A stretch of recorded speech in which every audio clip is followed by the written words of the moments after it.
Cameron Gray of Gray Media. Welcome. How's it going? It's nice to be... It's kind of weird welcoming you to your own podcast. Exactly. It's nice to be in front of the camera instead of behind the camera for a change, putting my input in.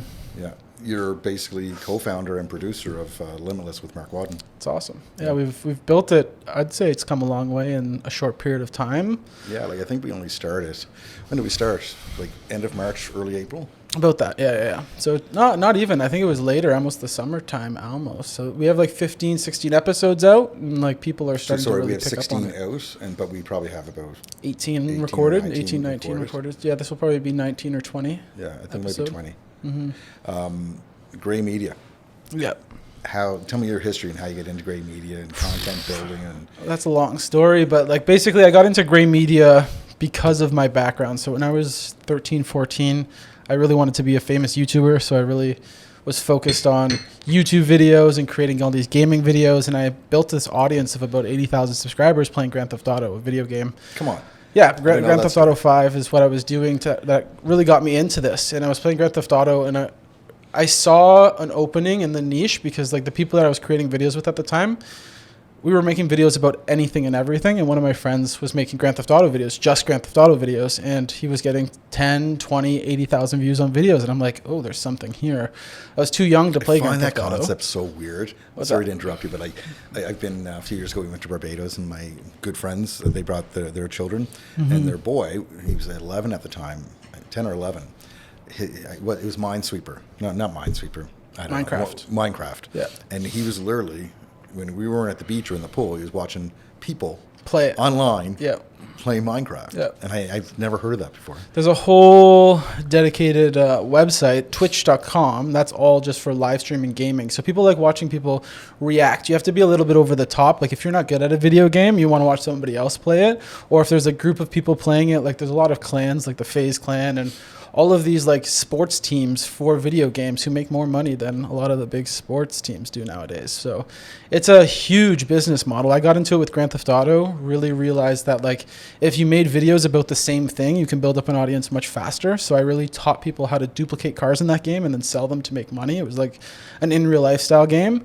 So I did that for a whole year and a half, 2 years, and then basically got a cease and assist letter from Rockstar Games, the company, saying, hey, stop doing this or we're going to sue you. And I was what's basically we're teaching people how to exploit a video game and duplicate cars to make money. And one of the ways they made money passively was selling in-game money. So we were teaching people how to get it for free while the game company literally was selling that. And we would teach people how to get $10 million, yet they were selling $1 million of coin for $100. So did you shut it down instantly? Or I tried shifting into other markets, but YouTube literally shut us down. They gave us 3 strikes the same day. You have 3 strikes with YouTube, and I got them all on the same day. Channel got taken down. I met this guy who was able to bring the channel back, but then at that point, every other YouTuber knew that we got those emails, so they were reporting us. So I got shut down. So legally right now, I'm not allowed to own another YouTube channel because I've had one terminated. So that's kind of why I do what I do. I do it for other people. Down because you run mine. No. If my name is incorporated on it, I'm not allowed to. I know a lot of people who have workarounds where they have their wife or their kids own the channel and they just create content for it. But this was 10 years ago now. So it was pretty interesting to build an audience at 14, 15 years old. What it was was I would get home from high school. Nobody knew me at high school. I was very, very shy. And then I would get home, hop on Skype from 2 p.m. till 2 a.m. with these guys from the UK who were 26, 27 years old. And we would just network and talk about what works, what doesn't work. A lot of bigger YouTubers would jump on those calls. One time, Mr. Beast, I was actually in one of those calls. I never spoke to him, but he was talking about what he did to get views. Because at the time he was just doing reaction videos, in his bedroom, doing reaction videos to funny videos. You and Mr. Beast in the same age group? I would say so. I think I'm not actually sure how old he is, but probably the same age group as us. I'm 25. 25, yeah. So he looks like he's maybe late 20s, early 30s. Yeah, the guys that I started editing for after I got out of YouTube really made videos with him, but he's open-minded to whoever he's shooting with. But it was really interesting to hear from guys like this. They were testing each thumbnail against other thumbnails. They would send you a link to their YouTube video and tell you if you don't watch this all the way through, I don't want you on my channel. So the watch time really, really mattered to these people. And if the videos were private, nobody was allowed to watch it unless you watched it all the way through. So This is like such a weird concept for me to understand. Like, all of these little things. I wasn't a video game, guy in when I was a kid, but the first Nintendo came out and I had a Nintendo playing Super Mario Brothers, like the original, and Contra. But couldn't imagine, like, if you sat around watching somebody else play, it was only because you're waiting for your turn. Exactly. Right? In the same room, not across the world or online or. Yeah, like with me, like I'm not even a good video game player either. So like I really taught people tutorials on how to do specific things inside the video games. My brother was like an all-star. Like he was in the top 15 of Canada for like Call of Duty Zombies, it was called. So like he's the one that should have kind of took off with YouTube, but he just didn't have like the passion to actually sit there and figure out all the tech stuff. He just wanted to play. I liked it because like I was building a YouTube channel based around a video game. So whenever like any of the new updates would come out, I was like all on that, trying to figure it out, trying to get the first video out. I remember literally making a video one morning, the day an update came out for the video game, catching the bus for 8:30 a.m., getting to school, and one of my friends being like, dude, one of your videos already had 100,000 views. And I was like, what the hell? That was the first viral video I ever had. That day I got What year is this? Are we talking? This was 2013, 2014, around then. 2014 would be the timing. And I remember getting a call from my first ever job interview. It was at Tim Hortons, and they were like, hey, like, we have a job opening if you want it. I'm like, no, I just went viral on YouTube. I'm going all in here. I thought I was going to start making money from it. Yeah. Didn't really make any money from it. And then I went and I took that job, but I was doing YouTube like full time and getting sponsorship deals. Like these gaming companies would sponsor us and give us like free items. So they would give me something called a PVR. It's a piece of technology that plugs into your Xbox and allows you to record it. Yeah. So they gave me a discount code, and we were selling them to other kids, basically, these control freaks that went on top of your controllers, like this powder that you put into your drinks to give you more energy. So I was sponsored by all these little brands and like learned what affiliate marketing was. And that's kind of what taught me how to make money from YouTube other than ad revenue, because you couldn't make money with ad revenue. You still can't. Yeah. And people are now today really figuring out the power of affiliate marketing, building businesses around your YouTube channel. So like it gives me a bit of a leg up understanding and being an influencer and realizing like I enjoy doing it. I can go back to doing that if I wanted to, but right now I really like helping other people learn how to do it and leverage it that way. But basically I did the YouTube channel until I was like 16, 17, and then it got terminated. So I pivoted and I learned what dropshipping was. So Shopify, so building out a store and basically loading products from China onto my website, but building this brand that made it look super, super luxurious. So my mom was watching this TV show at the time. It's called Outlander. It's like a Scottish Celtic show. And I was like, these people are so passionate about that television show. These people actually have money to spend because they're a little bit older.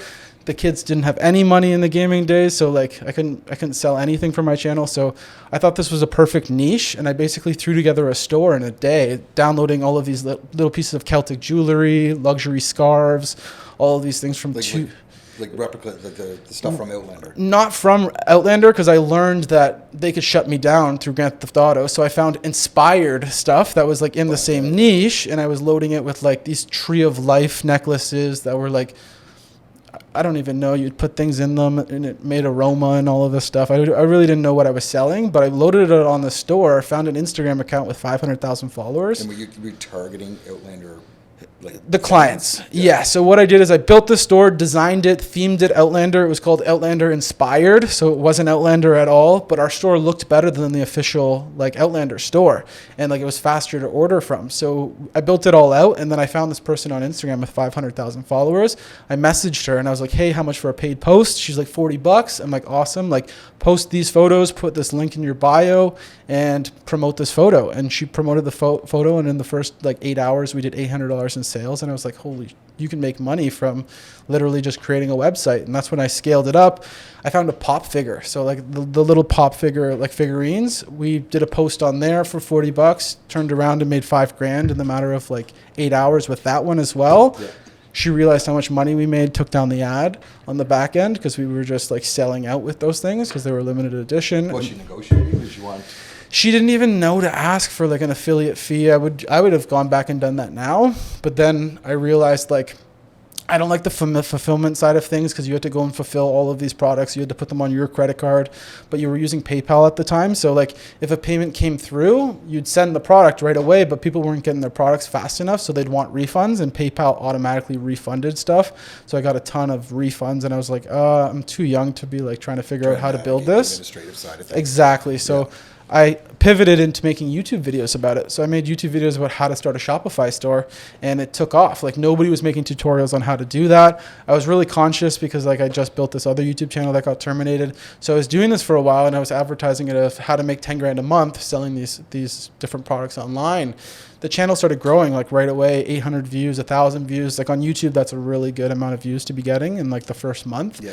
And what happened was I had a bunch of other people and other like store owners reach out to me and say, hey Cam, like you don't know much about Shopify at all. Like you did have a 10K month, but you don't know how it actually works. Can you come shoot our videos instead? And this was a kid from California. He was 17 years old. He basically said, come to California, live with me personally, and you make all of my content because you understand how to make YouTube videos, but let's make actual training videos on how to do Shopify. So that's what I did. I flew out to San Francisco. Like I was 18. My mom's like, what are you doing? Like, you don't know this kid? I'm like, whatever, I'm going to be rich. I'm going to San Francisco. So I literally hop on a plane probably a week later, fly out there, lived with him. We lived on the top floor of a duplex, like literally sleeping on the ground. It was like so super startup. Like this other kid was there too, learning with us. How old were they? One was 17, the other kid was 21. So the youngest kid was teaching both of us. I was 18 at the time. There was a 17-year-old and then a 21-year-old. He lived with him as an assistant, and like the parents also lived at the house too. So like we were learning so much. I learned so much about like building a business and investing everything. So their family owned like 13 different rental properties, but they still lived in the top floor of a duplex. I'm like, what are you doing? Like you have all of this income. Why are you invest? So that kind of like changed my mindset on like, don't invest into luxuries right away. And we basically toured around San Francisco, like did a bunch of different videos, did a bunch of vlogs. And then I left to come home because I was kind of like homesick. I was super young. I didn't know what I was doing. Like I thought I was just going to make $1 million because this kid made $1 million, but learned everything about Facebook ads. So he taught me everything he knew. I taught him how to make videos. I came back to Ontario. Before I left, he was like, Cam, what are you doing? Why are you trying to get into this e-com space? You've already spent all of this time learning how to make videos and do all of this stuff. Really focus on that. So when I came back, I went to this music festival, and then I went all in, and I got a job making content for a real estate team. I worked for them for about a year, realized my value of like what I could create and how much growth there was in the space, and how many people didn't know about content marketing the way that I did. And that's when I decided to launch Gray Media. A week later, I figured out my girlfriend was pregnant. What year is this Gray Media launched? 2018. So it's wild. I launched it a week later. I figured out my girlfriend was pregnant, and that lit a fire under my ass where I was like, I have zero income. As it does.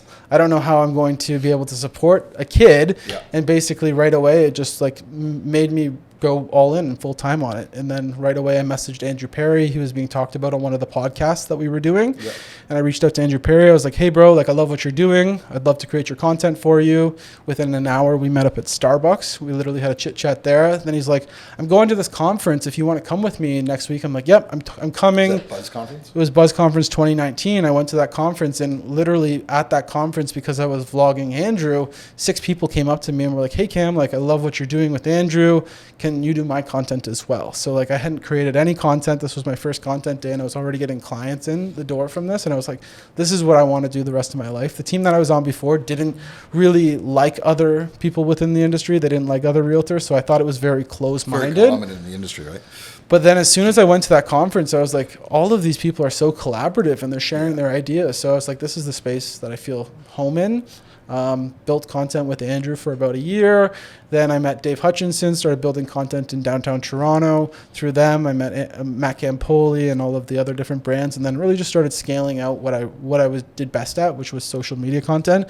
We did a lot of listings. I realized that listings weren't for me. They were too uniform and like boring to shoot. So I kind of subbed that out to my team now, and then I really went all in on vertical content. I was really doing horizontal YouTube vlogs when I first started Gray Media, but I realized all of the clips that were going onto Instagram, and I'm like, there's more value creating those clips because those clips are going to get hundreds and thousands of views, but my YouTube videos got like 10 or 30 views. Yeah. So we were like, let's switch it up. I focused all in on vertical. About 2.5 years ago now. We figured out the captions back then. We figured out that everybody was going to kind of jump into this focus, this niche of content creation. And then the business kind of like 10x from there. Everybody was reaching out. We see what you're doing with Matt Campoli. We see what you're doing with Andrew. We want to do this. And then it was just building a business around that and building up the editing team. Amazing. Yeah. What about the boys in San Francisco? Do you keep in touch with them? So I have stayed in touch with them here and then. I've like been on a couple clubhouses with them. Like the one guy went on to build actually a real estate firm. He actually owns one of the Keller Williams brokerages. Yep. He's heavily invested into the real estate now. He does a lot of crypto trading and just like investing for other people. So like he's not as much on the front of YouTube anymore. He's more close-minded. So I don't see as much of what he's doing anymore, but they're still in their Shopify e-com days of like selling things for other people and running ads for other. So what he was doing, I didn't even tell you about this, but he was 17 years old doing $200K a month running Facebook ads for other business owners. It was crazy. Incredible. He would literally sit at home. He had a laptop set up, plugged into a monitor, and would play video games on one monitor and then literally watch the ads all day long. And that's all he did every day. And he had an addictive personality. So he's like, don't let me do anything. I need to focus in on this. As soon as I do something else, I'm going to be addicted to that. He's like, this is my addiction right now, Facebook ads. And he was getting me clients. But like, it was crazy just to watch the level of like discipline that he was at with it. He would wake up until the moment he went to bed. He was like watching Facebook ads, watching live streams, like talking to mentors, talking to coaching clients, and then just rinse and repeat. Amazing. Amazing. That's a really cool journey. So tell me, you get into it with you get into the real estate aspect of things. Where do your clients come from now moving forward? Is it all through the content you're doing through other people? Yeah, so with me, like for a good year and a half, I created content every day. I would say I started that about 2 years ago. I was setting up the cameras anyways for clients. So like after the camera was set up, I would jump in front of the camera, record some videos, but also I had a little studio built in my basement. So I was recording videos every single day, putting those out on Instagram. People were loving the value. I basically taught exactly what I was doing for free. And then people would watch it and be like, I love what you're doing, but I don't have the time to learn this. Like, can you just do it for me? So that's what we had at the start. And then coming into now, like I post so much content that people see what we do. They'll go watch our old stuff, but they'll see who we're working with and just the trust from who we're working with and what we create. We just have people DMing us all the time, and I get to pick and choose who I want to work with. I love that you use the word trust. So talk to me about, we'll talk realtors specifically now. How do realtors use this content, and how is that content building trust with potential clientele? Mm-hmm. So like it's very important to build your brand the way that you would talk to people. So you don't want to be somebody that you're not. Like you have to be the same person that you are in person on camera. People get to know you through content marketing. I feel like it does all of the preliminary work of getting to know a person. So if you're just the same person that you are offline, online, you'll wow people. Like where I really realized this was with some big YouTubers. I went to some conventions when I was really young, and I met people like Casey Neistat. He's a YouTuber. He was just so busy, he didn't take the time to talk to me. But there's this guy named Peter McKinnon, and in his videos, he was like, what's up? Like just super energetic. And when I met him, he was the exact same person. And I was just like, that is how a brand works. You have to be the same person throughout the whole process. You can't be fake. You can't change who you are. And that's what I really try to tell people is like, don't sell people on what you want to know, sell people on what you do know. So like educate people on whatever it is that you're most passionate about. The thing is you'll realize that people don't have the time to go and do it themselves anyways, but they're going to come to you because they trust you through the content that you have put out. So literally give away your biggest secrets. And then what's going to happen is you're going to get people coming to you with other secrets as well that want to kind of be part of it because they know you as the leader in that community. You talked about creating a niche, right? When you're younger and you're talking about the video games, you created your own niche. So how should realtors go about creating that niche for themselves and talking to their potential audience? I think it's very important when you're building a brand to create more so a service that you can offer through your business. So like if you're a realtor, offer a first-time home buyer specialist sort of like course, some sort of service that you can really give people that can allow them to learn about you on their own. So like building a course around what you specialize in, like investment real estate, you can make a course about converting a single family home into a duplex. Really, really give away all of the secrets on one specific niche, because what's going to happen is people are going to come to you and know that you're the specialist in that industry. If you're talking about investment every single day, every day for a year, that's what you're going to be known as. So make sure it's something that you do know all about, because people are going to reach out come time, because it takes about 90 days to build like that reoccurring relationship with a person. But try to make content about everything you can within your industry, and think of it like a timeline. Remove the middle chunk, anything that you can sell, but give like the start to finish, and just like leave some bit in the middle so that they can come to you to figure out what that little bit is, if that makes sense. So I've heard you use the term content ecosystem a number of times lately. Describe that to me. I think a content ecosystem is very important. I think a lot of people create content because they see other people create content. I think it's important to really focus on building a blueprint and a strategy first. If you're creating all of these YouTube videos, but these YouTube videos don't fall back to anything, there's no plan or strategy. They're not going to turn into anything. And the reason I know that is because I used to do that. Like, I made all of these Grand Theft Auto videos, but they didn't funnel into anything. If I had them funneling into a website or a specific offer, I would have been able to sell so many more people. So you want to think of every part of of the social platforms and where they're pushing people to. So if you're creating content for Instagram and YouTube, you want to have a funnel that people can click into to learn more about you, and to really kind of convert that viewer into a lead. Because if you're not actually getting them to comment, if you're not getting them to message you or to click on your website, you don't know if somebody's actually interested. So I would highly suggest setting up a funnel before you even create content, because you don't know if that first person that watches your content is actually interested in what you have to offer if you don't really have a service offering. So I like to start it with a free lead magnet, give away something for free, and make sure that you like fill that with value. You put downloadables in there, you put things that your competitor would actually sell into this free downloadable, and what's going to happen is when somebody downloads that, they're going to see how much they can trust you just through the quality of the downloadable. And then from there, collect all of the emails and put them through like an email sequence. So you want to make sure that you have automations built out around you, so that once you start catching traction, you can keep up with the traction, and you can actually deliver on all the people who are kind of reaching out to you. Amazing. What do you see? Like, there's a lot of people out there building content in this industry right now. What are the positive things that you see people doing? And flip side, what are some of the things you see people doing wrong? Mm-hmm. I think the thing that I see wrong happening the most, I just talked about it, was that people don't actually know what they're creating content for. You have to have a goal. Without a goal, like, you're just literally shooting blanks out and seeing what works. So really, really come up with a blueprint or a strategy for the next year of what you're going to do and stick to it. I think a lot of people will start something and then stop because they don't see like direct return right away. But if you're consistent with it, it will turn into things, but you need to track metrics. You have to track everything in order to be able to see where you can make changes and to make those changes. I don't think enough people track things. I think people see what their competitor is doing and then just copy it and mimic it and try to make it better, try to do it in their way. And it doesn't really work that way because you don't know what that person's goal is. I think there's a lot of realtors right now who create content that target other realtors, and then other realtors who are trying to get clients do the same thing. Why are they targeting other realtors? I think they do it because other people in the industry did it as well. So a lot of realtors who were recruiters or building a brokerage made content for other realtors. And like one of the biggest clients that I worked with, he created content for his referral platform, other realtors. This was Andrew Perry.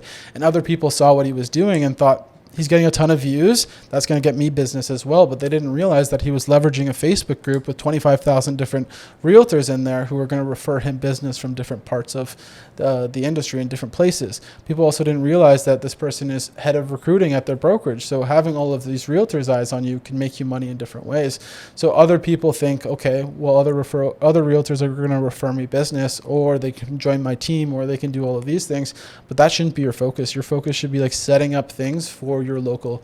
I think you see that a lot with EXP agents, right? Because it's EXP is literally one big recruiting company. Everybody's a recruiter, right? So you probably see that type of focus from a lot of those guys. So normally it's like people get into content creation and then they're like, oh, I have all these realtors following, I guess I should join EXP. Is normally the way that it goes. Is they're like, how can I now shift the attention that I've created into money? And that's why they go ahead and join a recruiting based brokerage. But I think it's backwards, because if you do that, you're going to let your main business like just totally suffer.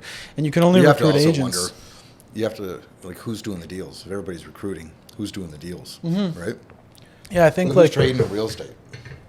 there's not, and that's why I do a bit of an interview with people that I'm creating content with to make sure that their goals align with what I want to do as well, because a lot of people will have all these great ideas, but I'm like, you realize that's targeting other agents, and they're like, how does that even like translate to other realtors? I'm like, because other realtors want to hear about the real estate industry every day.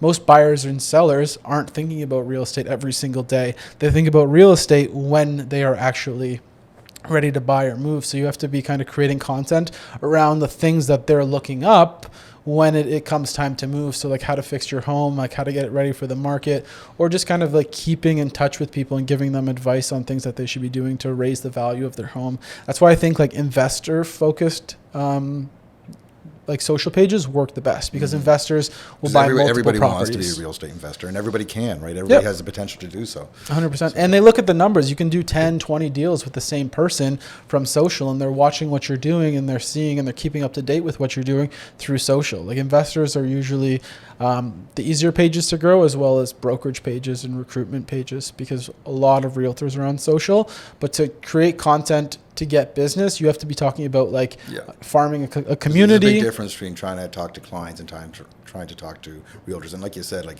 if that's what you want to do, EXP is a great choice. Right? 100%. And I'm not knocking it, because it's just a different model, right? And if you want to be recruiting and building up a team under you, as opposed to trading in real estate and I think a lot of these people also enjoy and prefer talking to realtors than their own clients. So it becomes easier for them because they sell people on the whole real estate side of things, and that's what they know more about.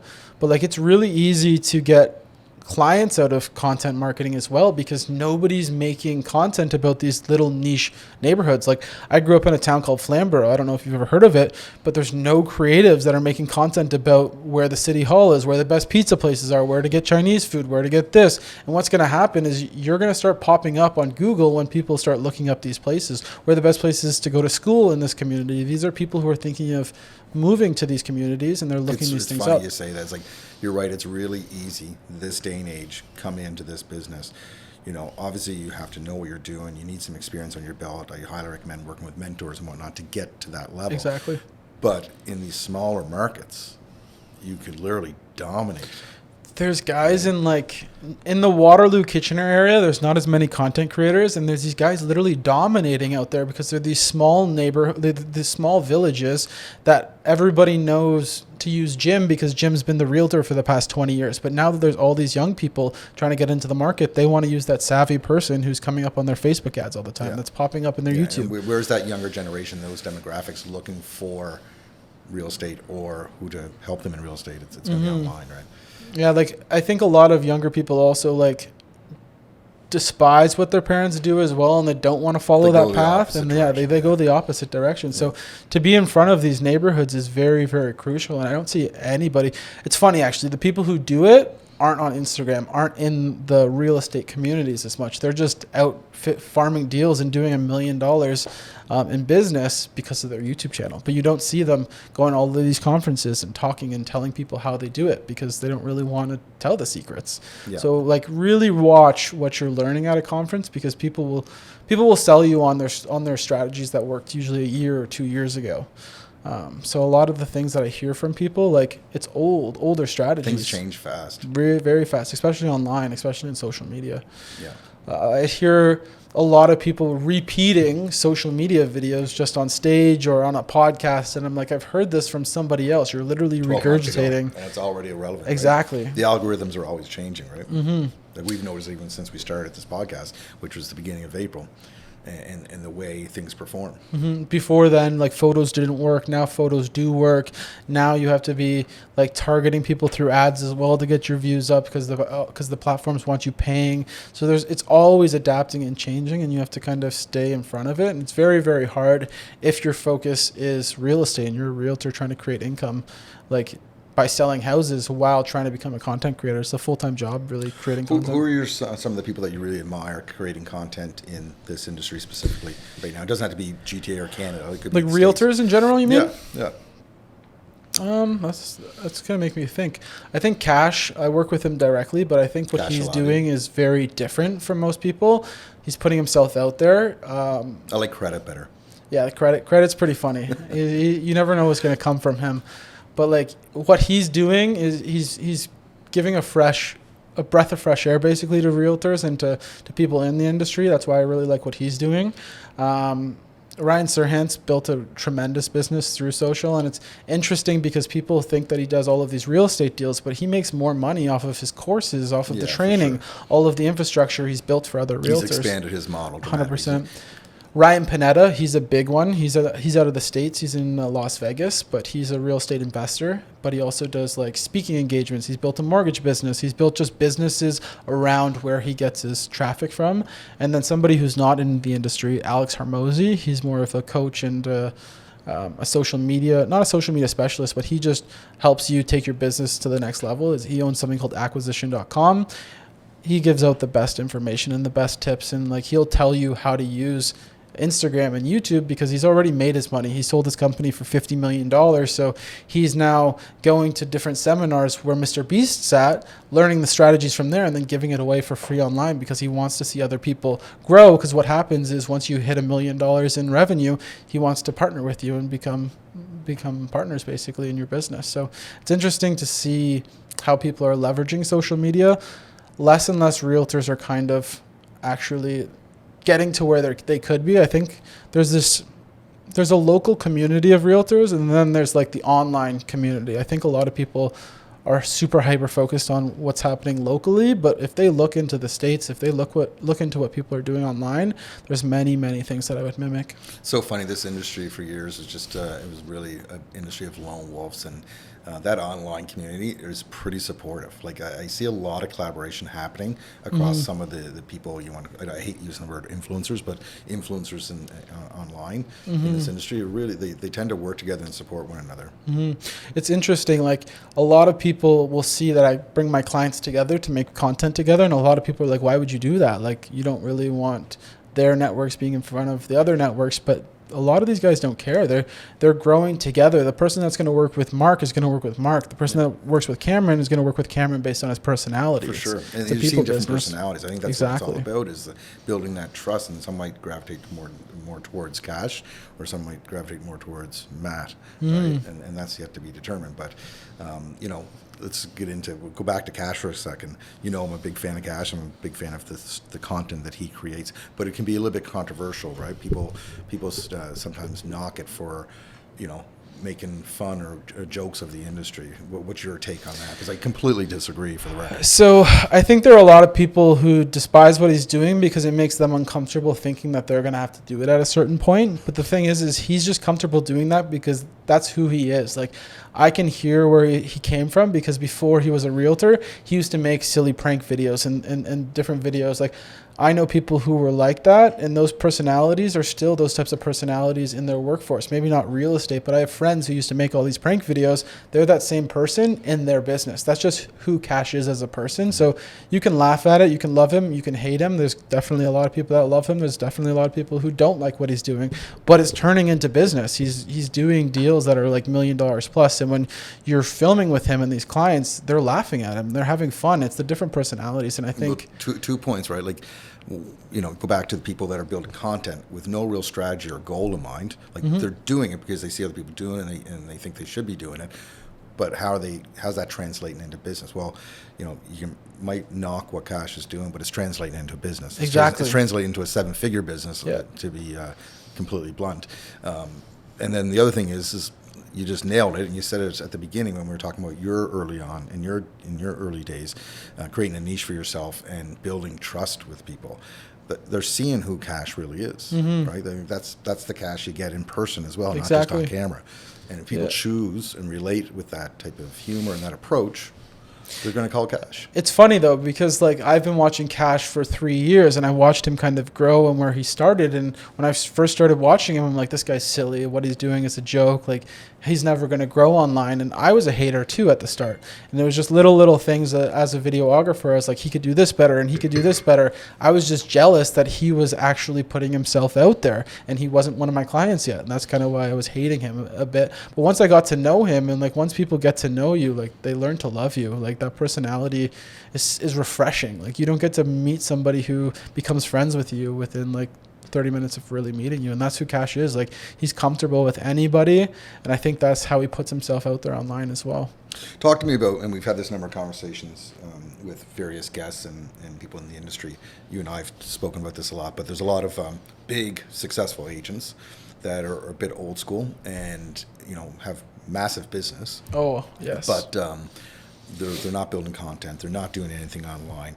They're a repeat and referral business. They're a community-focused business, which the biggest agents in this city will be that type of agent. They've been focused on their community. They've been focused on a niche and building relationships within that community, mainly in person. But how do they take their business to a different level and add in that digital content? So one person I would say, if you're in this boat and you're like, where do I take social? I think my clients are going to think it's silly. I don't want to really get into it. Look at Rob Golfi. So Rob Golfi's out in Hamilton, and he's got a crazy business. He's on every bus. He's on every single billboard. But he actually took over a radio show now. So he's on a radio show.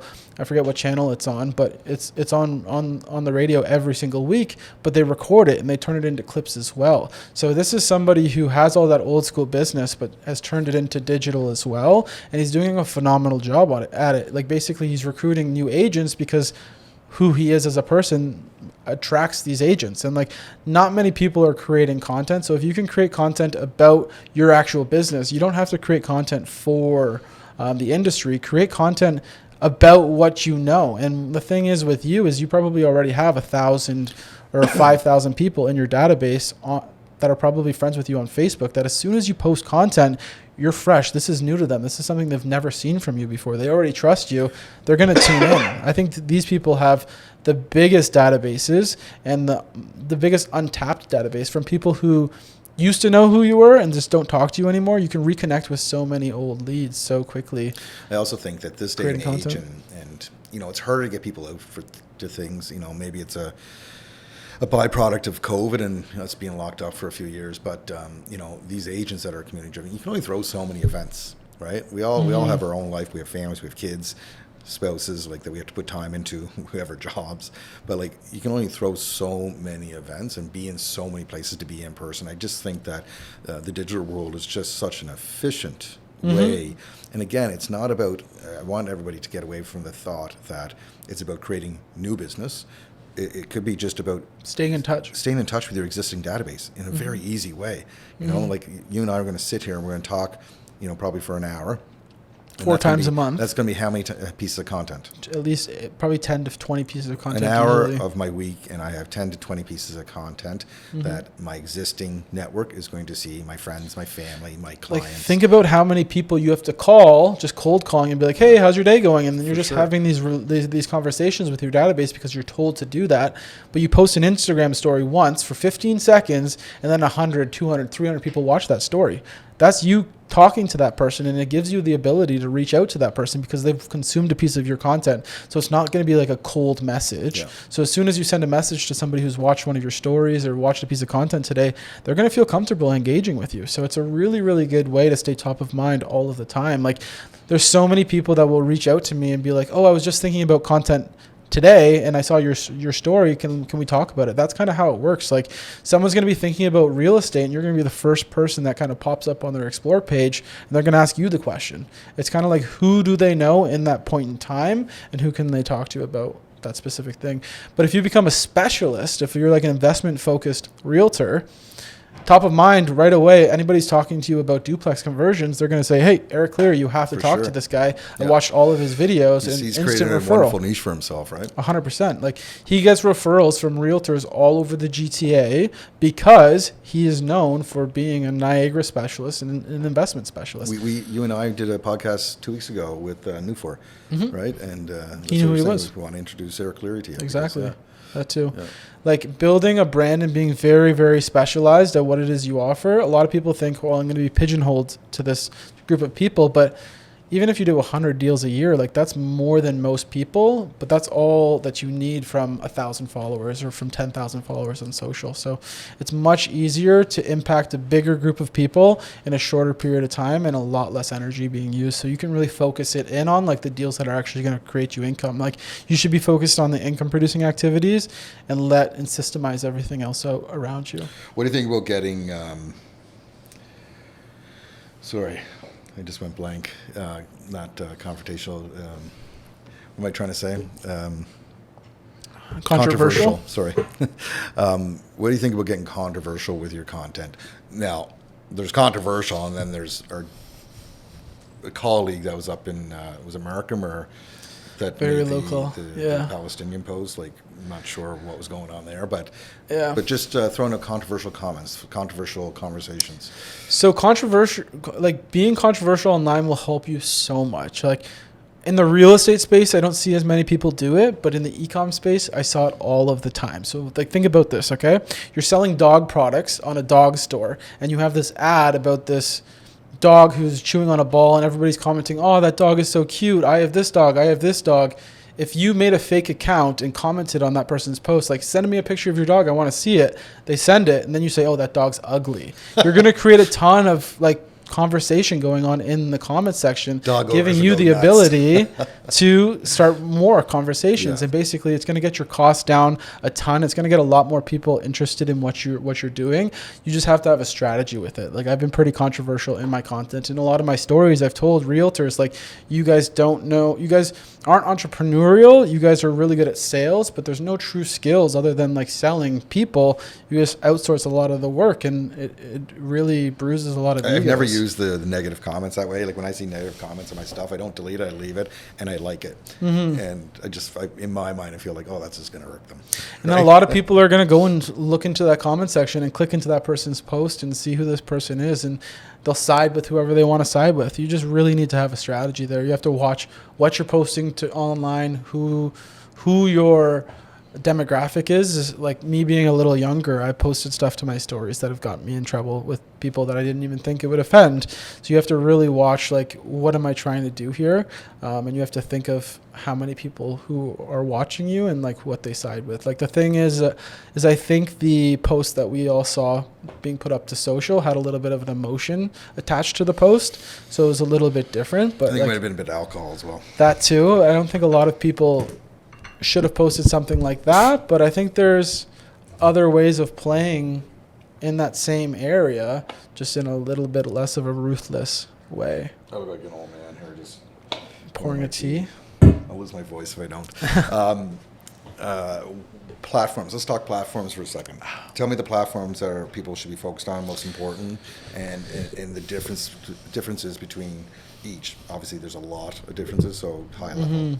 So I think everybody should be posting to Instagram. Instagram is where a lot of business people go to really see other people's platforms. So it's very important to make sure that your Instagram is very polished. I'd say that needs to be the most polished platform, because that's the first place people are looking you up online. You're not as discoverable on Instagram though. The content, if you think about it in lakes, like the amount of content that's in the Instagram lake is just, there's too much content, versus a place like TikTok who has more viewers. The amount of people who are consuming the content on TikTok versus putting out is a lot smaller. Do I have to dance if I go on TikTok? You don't have to dance if you're on TikTok. You can post the exact same content and have a way better result, because With the exact same type of posting?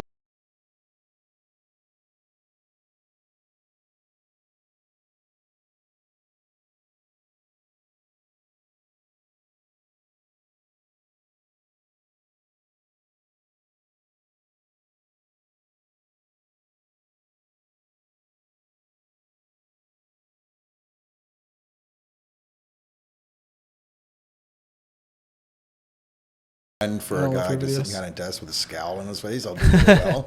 But I'm not doing any scissor dances. No? Or anything. Yeah. What about the light up one that I sent you the other day? That one's very Which one's trendy. that? It's where you have to dance in the middle, and then there's 3 people around you jumping with the light. Yeah, I told And you. then You don't. My I'll response never was, see you. You don't expect me to do this, right? Yeah, I'm gonna pop that text up right now. Yeah. But I think, I think Facebook, there's a lot of opportunity for real estate because it's a much older demographic. Facebook Reels is supposed to be big this year, right? Facebook Reels is very, very powerful because my parents are on Facebook. Like, older people are generally on Facebook because that's the social platform they knew, and that's what they're comfortable with. So my mother's posting, always the first person to comment on my Facebook. there you right? go. Like, And those are the people who have the money to actually buy real estate compared to a younger person on TikTok or somebody on Instagram. So I think it's important to have all of the platforms because you don't know what platform these Who's people looking where. use, and who's looking where. The way that I look at it is like there's Fox News, CNN, and think of those as platforms. Yeah, Everybody it's likes true. their specific platform. Some people will consume this piece of content on TikTok, some will consume it on Facebook. And the thing is what goes viral where will always change. Like, you won't have the same video go viral. Talk to me about YouTube and long form versus short form. Yeah. So YouTube is more of an ecosystem. So you have to remember TikTok, Instagram, LinkedIn, it's more of an algorithm. It will spit out what it thinks you want versus YouTube. You have to go and actually search for things. So it's very important to make search-based content. So tutorials, DIY things that you can actually educate a person on how to do something. You can do a podcast, you can do a vlog, but the thing is you have to remember that nobody knows who you are yet. So you're not going to get a lot of views. Just the people who know you are going to watch those pieces of content. So there's 2 pieces of content to be creating: cold content and warm content. Cold content is for brand new people, searchable stuff, highly searchable stuff, and like DIY stuff or like breaking down how to do something. And then the warm content where they can really learn about you, a podcast. If somebody sits through a 45-minute podcast and listens to our conversation, like they're well engaged in your profile, that's when they're going to start to convert. So those tutorials on I feel like a how lot to- of people aren't, sorry to interrupt you, but No I feel worries. like a lot of people aren't watching long form much these days because, people have low attention span. Like they want more and more and more content. I think the right? higher So- quality leads do, though. I Okay. think people who are actually interested, the thing is you might get 10 or 15 people to watch It only that takes one, podcast, right? Like, yeah. but those 15 people are way more engaged than the 1,000 people who True. watch the first 10 seconds of your other video. True. If that makes sense. So a lot of people are going to come in from those 1,000 views on Instagram and then check out your YouTube channel, and it just takes that one person to really to convert into a nice deal. But making very hyper targeted content about one thing. You have to think of YouTube as a search platform. If you have a lot of content all about the same library of content, the platform will trust you much faster. So with Instagram, you could post how to grow your business, how to grow on Instagram, how to grow on TikTok, and it'll push it out to the algorithm and test it. But with YouTube, if you have 50 videos all about real estate photography, the platform's going to trust you more because they know you've been posting for a long period of time, and then they're going to check your watch time on those videos. Are people sitting through these videos all the way through? And if they are, your videos are going to get ranked higher on the search engine as well, because the goal of all of these platforms is to get you to stay on the platform for as long as possible. Interesting. So what about, I know we haven't focused on it much personally, but we are now, LinkedIn. I think LinkedIn is very untapped. I think there's lots of opportunity for B2B businesses, I would say, and recruiters. Like, there's a lot of opportunity on there. I think direct to consumer is a little bit more difficult. Not as many people are on It's a lot LinkedIn. of interaction. Like Yeah. there's a lot, like I rarely go onto my LinkedIn account, but when I do, I have like 1,000 direct inbox Exactly. messages. Yeah. Right? There's so many. I know a lot of them are like people just click and sending to multiple people, but there's a lot of interaction on there. So I think you're right there. There's a lot of interaction, but it's very closed. So like somebody I tried to reach out to on Instagram isn't going to reach out to me on Instagram, but if I reach out to them on LinkedIn, they're probably going to respond. LinkedIn is the place that I get in conversations with people in high seats, like people that I would not normally get a meeting with because nobody's messaging them on LinkedIn. So it's really easy to connect with You them. take them more seriously on LinkedIn. 100%. People on social, on Instagram, you tend to second guess them or be a little bit skeptical. I think with LinkedIn, you can also quickly scroll through and see what they've actually done with their life based upon education, based upon where they've worked and all that stuff and who you're connected with. Yeah. And if you know somebody in common, like right away, there's a little bit more trust on there. And it seems like there's less fraudulent accounts as well. And then Yes, kind of I think spamming. LinkedIn. The thing is LinkedIn is like left behind. Like I feel like it's more of a directory. They're trying to become more of a social platform where you can post to it, but it's really a directory where I would go if I wanted to hire somebody or if I wanted to find somebody for a specific task. But I don't think I would go on there to just entertain myself with content. I don't think it has that sort of appeal to it. I think Twitter is also very untapped as well, but that's more for the online X. Yes. The artist formerly known as Twitter. Formerly Twitter, but platform, sorry. I think on X, if you... Sorry to interrupt. I saw Elon Musk was on Joe Rogan last week, and even Elon Musk called it Twitter. Called it Twitter? And then he corrected himself. I mean X. That's funny. Yeah, I think X has a lot of opportunity for B2B as well. Like there's a lot of coaches on there. If you want good training, if you want quality content, go to Twitter. I don't know why, just the threads, the information that's being put on there is stuff that you normally have to pay for. So just the quality of the content that you're getting is very high level. And Threads, Instagram Threads. Threads is nothing. Yeah, that's what I thought. Like, it's so the thing is with Threads is like they created a platform and then forced all of their signups over onto there. So there's like 86 million users on Threads, but I bet you like 84 million of them have never used the platform. It was just fine. Threads was just a response to Elon Musk challenging exactly. Zuckerberg Yeah, literally to a UFC match as he was purchasing it. Yeah, that and then he challenged him, and then I wonder if we're ever going to see that. No, it went like he talked about it. He addressed it on Rogan's episode, and Zuckerberg pulled out. And Zuckerberg pulled out. Yeah, Zuckerberg pulled out. He's the one that kind of responded initially saying anytime, any place, right? And they went back and forth, and George St. Pierre was going to train Elon, but Mark Zuckerberg's been training for a number of years. He's been rolling now for like 5 years, and he's actually fairly legit. I'm not sure what belt he is. I'm talking about Yasser, but he's super legit. Like Rogan was even challenging Elon on the episode, like, are you sure you want to do it? Like I seen him roll. He can roll, right? And Elon seemed to think just because he had the size that he would I think it was more of like a character move. Like the thing is For sure. with social, Yeah.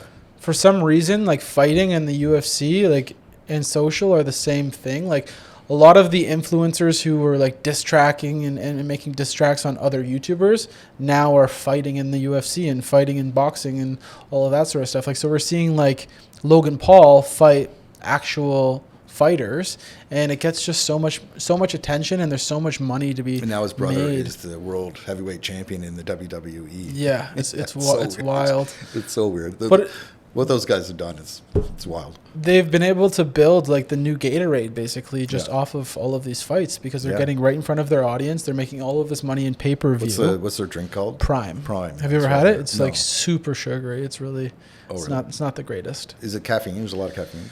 I think it's like double what most like they took it off the shelves for a while because it's targeted at kids. I saw some senators in the States trying to challenge it and try to get it off the shelves, but I can't drink those drinks. I'll die. They launched it so quickly, just kind of out of nowhere. But their competition, the way that they think about it, is like these are places that haven't been disrupted in like 50 years. Like who's going to challenge Gatorade?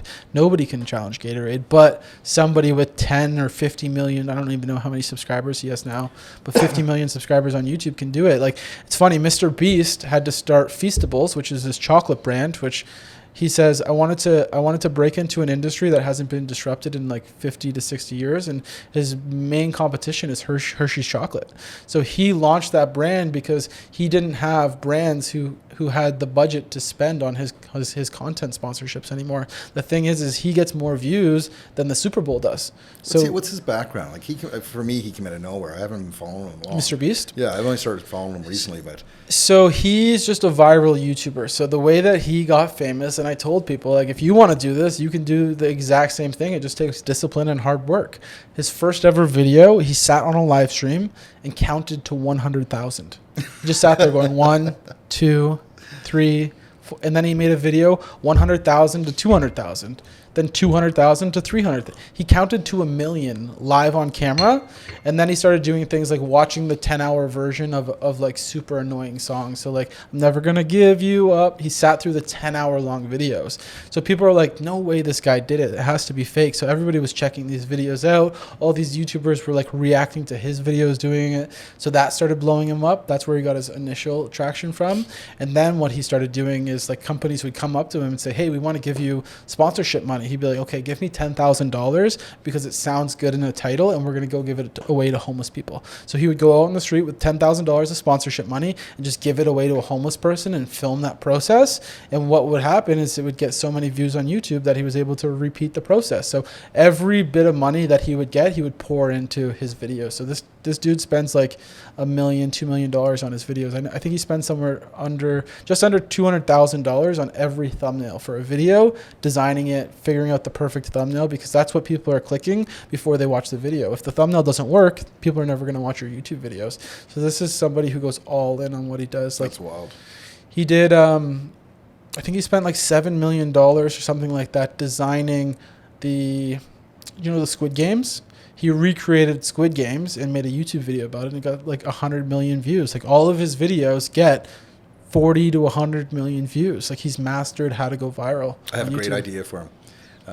The song Happy, Pharrell Williams? Yeah. So when he first put that out, there's a 24-hour video that exists on YouTube, or I think it might actually have its own website, and it's a 24-hour video to that Version song. of that. It's on loop, Yeah. and it's all these different common people or unknown people. He's then probably celebrities watched it. Mixed in. He should recreate every scene, every dance, and every location. Yeah, I think he's a little You should past pay me that on that now. one. That's yeah, my idea. 100%. Ask for a commission there. Yeah. He now, like, he's got teams of YouTubers who make YouTube videos for him where he just has to show up and be in it for a little bit. So he's got like Beast Philanthropy, Beast Gaming, Beast this, Beast that, like everything, where he just shows up to be in parts of the videos. And just his strategy, like, he has brought it down to a T. Like, what I've noticed in his videos is right away he has to do something about engaging the title. So if the video says we jumped out of an airplane, in the first 3 seconds of the video he's saying we jumped out of an airplane, watch this, and then it literally shows him jumping out of the airplane to build trust with the person right away. And then what he does is he shows he shoots his videos in 3 segments. So he's got 3 different videos basically compiled into one. He shows the hook to the first one, then he goes to the hook to the second video, then the hook to the third video. So by 2 minutes into the video, you've seen all 3 videos, and you want to stay for the whole 10 minutes to watch all the different videos. And then he kind of cuts into the second scene from the first video, then cuts into the second scene from the second video, then cuts into this. So he'll like just repeat this process. So what you're all saying of his is I need videos. to jump out of an airplane. You need to do things that you need to like fill this office with like 2 million Orbeez and just record the reactions of the agents coming in here, and it's filled up with all of these little gel balls. Just like silly garden gnomes. If you want to fill this place with garden gnomes. What I was thinking is if we did like the development launch, like literally fill the development center with like Orbeez or something like super viral, because what's going to happen is the news is going to pick it up. CP24 is going to be like, this real estate team filled this office with 1 million balls. Like, watch this. And it's going to be on every single news channel locally. And then people are going to check out your social. I don't even know how one would do that. What? I don't even know how one would go about doing that. I would love to see the Amazon carts for this guy. Like, he used to like buy a car, and then he would have a pizza delivery guy come to the house and deliver a pizza, and he'd be like, "Oh, here's your tip." That's the videos that I saw recently that I was watching. He would do like, he was doing Halloween, and somebody would come. He gave away an iPhone. He gave away a car. He gave away the house that he was at to the person. So he'll just give away stupid things that most people can't do, and it creates so much attention. Nice. Where do you see content in this industry going? In this industry, I think it's going to stay the same. I think we're going to see a lot more players kind of come out. I think what we're going to see is we're going to see a dominant brand kind of be the biggest brokerage in this area. I don't think anybody's done it in Southern Ontario or Canada yet, but more of like a Sirhan style brand. There's some big ones, right? Like Royal LePage and... but they haven't kind of rebranded to a personal brand in a way. Like, I think the CEOs of the company need to be the content creators. I think somebody is going to appear who is a realtor and then is going to own the whole brokerage and be the face of kind of like all of that because there's training. There's so many different avenues you can make money from. I think we're going to kind of go in that direction. Something that I really think is going to happen is there's going to be an audio version of like TikTok/Reels where it's just sound bites that you can scroll through and listen to instead of, because things are going more passive. We're seeing more VR come out. We're seeing a lot of AI come into things where people want to save their time. And I think like me at least, when I'm driving, like I'll passively listen to reels, like motivational reels. So I think there's going to be a swipeable, like short form audio platform that's going to come out, if that makes sense. Interesting. And what brokerages, like, what do you think brokerages should be focused on as broker owners? How can they be helping out their agents? Building assets, building digital assets for your business, because the second you build a digital asset, it lives forever. It costs nothing to keep it active, and you can literally build up a whole training catalog you can build the biggest library of content on how to do something and have it live online forever. Like bhssupport.com. Exactly, bhssupport.com. I don't even know if that's the right website. Offer it so anybody can buy it or get it for free by joining the brokerage. That is, I think, the true secret to how it's going to work is like whoever owns the platform. So like there's Facebook groups. There's a massive Facebook group called Real Estate Hacks. It has like 32,000 members. Imagine a broker owns that Facebook group. You can disable comments whenever you want. So if somebody says, hey, what broker should I join? You can disable the comments to that post, individually go and actually try to recruit that person. I know that happens within certain Facebook groups. So I think there's going to be a community in the real estate space. Like I think there's some platform that's going to come and be the Uber of real estate. I don't think we've seen it yet. Like the takeover of a massive, the one-stop shop. I think Zillow's trying to do that right now. They're buying like mortgage businesses and all these different avenues to do it, but I don't think their branding is kind of where it needs to be. But I think there's going to be a bigger influential realtor who is going to be the Mr. Beast. Agents expect more these days, and they are looking for more, and brokers are going to have to change. They're going to have to change their mindset and start providing value again, because we both know it's disappeared. Mm-hmm. Ever since we started like using the green room, I'm seeing every brokerage now create a podcast studio and create content rooms. But when you look at it, they cheap out. Like they create these podcast studios with like Amazon $25 microphone stands, and like you know it looks cheesy. They're using just like old technology to film, and like as an agent, it doesn't really attract me. Or like I'm not an agent specifically, but like it doesn't attract me because I know those things. Younger people understand. So I think somebody who owns a bigger brokerage reaches out to somebody younger who actually understands how to leverage social media.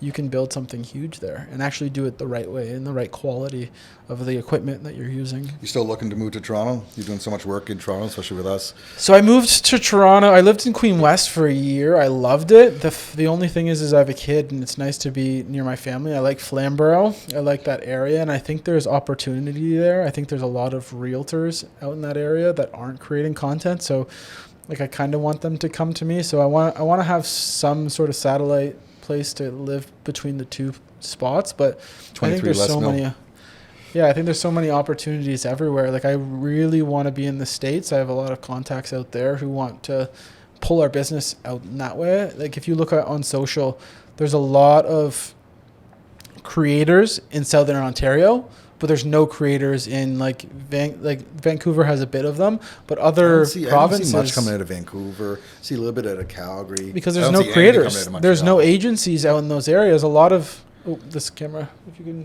I don't know if it's dead now, but a lot of agencies don't know how to create this content properly. So a lot of the industry is building upon what we've done. What's your website? GrayMedia.marketing, www.graymedia.marketing. Good time to put that in there. 100%. Let's wrap up with the two most difficult questions. You know what's coming. These are difficult, actually. You know, everybody. I wouldn't find them difficult, but people find restaurants. Them difficult. No. We'll start with your neighborhoods. You're not living in Toronto, but let's talk about Toronto, because you are doing a lot of business here. So, what's your one favorite neighborhood in Toronto? That I have to live in, or that I like working in? The one you like spending time in. Live in, work in, whatever you choose. For me, I really like. It's all over the place. I really like North York because it's not as busy as downtown Toronto. Specifically, I don't have a specific area of broad North York. location. It's very broad, but more of the Clanton Park area. I really like the homes in that area. They're nice. You got a nice sized backyard. Some really nice finishes out there. And I think there's a lot of houses being knocked down, so I think for appreciation, it's going to be a good area. I also like Etobicoke. What's the Mimico, not Mimico, Kingsway. the Kingsway. I really like the Kingsway. You go there and it does not feel like you're People in the Kingsway like to call it the Kingsway. They never refer to it as Etobicoke. Yeah? If you say it Etobicoke, it's a curse word. I felt that as soon as I started shooting in the Kingsway, it was just like the Kingsway, and like if you weren't talking about it that way, like you were like shunned and like pushed away from it. But it's interesting. I really like the If way he's that listening, it he is. knows who I'm talking about. Yeah, that's funny. But I love the Kingsway, but I really like I really like outside of Toronto, like Muskoka, Peterborough. I really want to be like in nature. I really like the nature, and I think there's a lot of business to be built out there. Yeah, for Nobody's sure. doing it Just right. like we were talking about earlier, in these smaller towns, like you could really dominate if you do it right. Okay, restaurants. Top 2 favorite restaurants. Restaurants. I really don't eat out at restaurants too much.